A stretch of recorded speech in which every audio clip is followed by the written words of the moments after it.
Hello friends, welcome back to my channel test of Bengal চ্যানেলে আপনাদের অনেক অনেক স্বাগত। তো বন্ধুরা, আপনারা তো বেসন দিয়ে অনেক কিছুই রেসিপি বানিয়ে খেয়েছেন।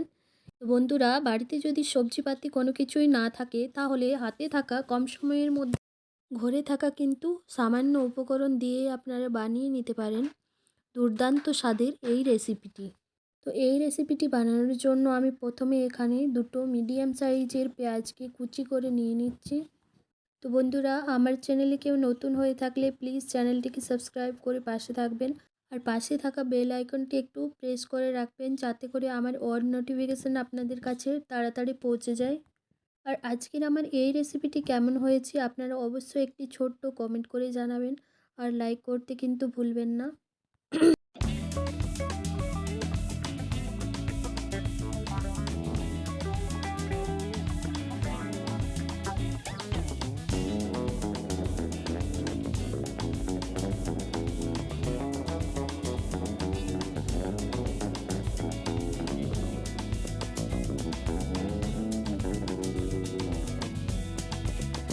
এরপর একটি গোল বোলের মধ্যে আমি কিছুটা পরিমাণে বেসনকে নিয়ে নিচ্ছি। এরপর বেসনের মধ্যে আমি কেটে রাখা পেঁয়াজ কুচিগুলো দিয়ে দিচ্ছি, আর দিয়ে দিচ্ছি হচ্ছে গিয়ে লঙ্কা কুচিগুলো। তো লঙ্কা আর পেঁয়াজ কুচিটা দেওয়ার পরে আমি এখানে পরিমাণ মতো লবণ দিয়ে দিচ্ছি। এরপর আমি এগুলোকে ভালোভাবে মাখিয়ে নেব।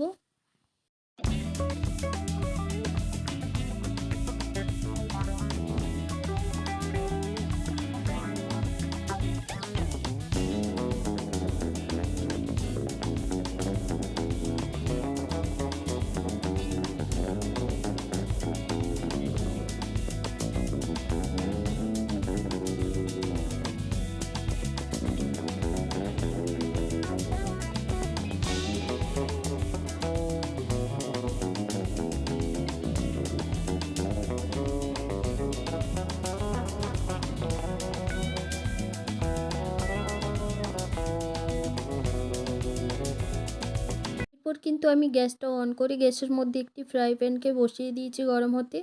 গরম হয়ে আসলে এরপর আমি এর মধ্যে পরিমাণ মতো তেল দিয়ে দিলাম। এখন আমি কিন্তু বেসনের ব্যাটারটাকে একটু একটু করে বড়ার আকারে দিয়ে দেব। তো ব্যাটারটা দেওয়ার পরে আমি হাত দিয়ে একটু চেপে চেপে দেব, একটু পাতলা পাতলা করে করব।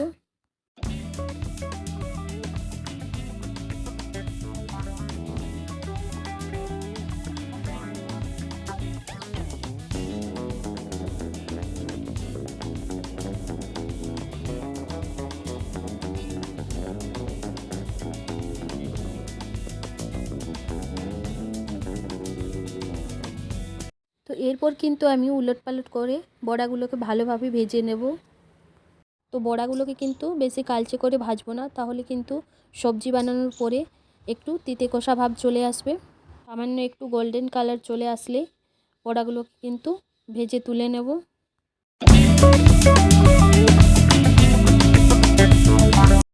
তো আমি এখন গ্যাসের মধ্যে একটি কড়াই চাপিয়ে দিয়েছি। কড়াই গরম হয়ে আসলে কড়াইয়ের মধ্যে আমি পরিমাণ মতো সরষের তেল দিয়ে দিলাম। তো তেলটা কিন্তু ভালো মতো গরম হয়ে আসলে এর মধ্যে আমি দিয়ে দেব কেটে রাখা পেঁয়াজ কুচি।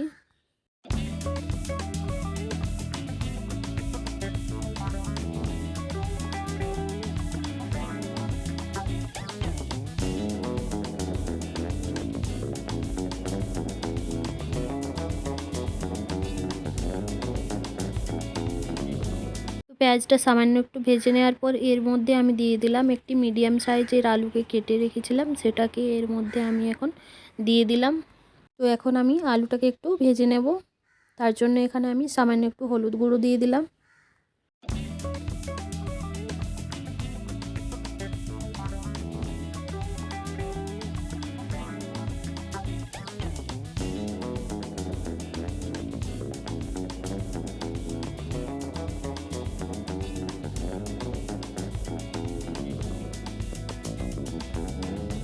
তো আলুটা কিন্তু আমার ভাজা হয়ে গিয়েছে। এখন আমি সমস্ত রকম গুঁড়ো মশলা দিয়ে একটি মশলার মিশ্রণ বানিয়েছিলাম, সেটাকে এখন আমি কড়াইয়ের মধ্যে দিয়ে দিলাম, দিয়ে ভালোভাবে নেড়েচেড়ে ভেজে নিচ্ছি।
ঢাকনা চাপা দিয়ে আমি ভালোভাবে এখন আলুগুলোকে রান্না করে নিয়েছি। এরপর আমি ভেজে রাখা বড়াগুলোকে এখন আমি ঝোলের মধ্যে দিয়ে দিচ্ছি এক এক করে। তো সমস্ত বড়াগুলো দেওয়ার পর আমি ভালোভাবে একটু ফুটিয়ে নেব।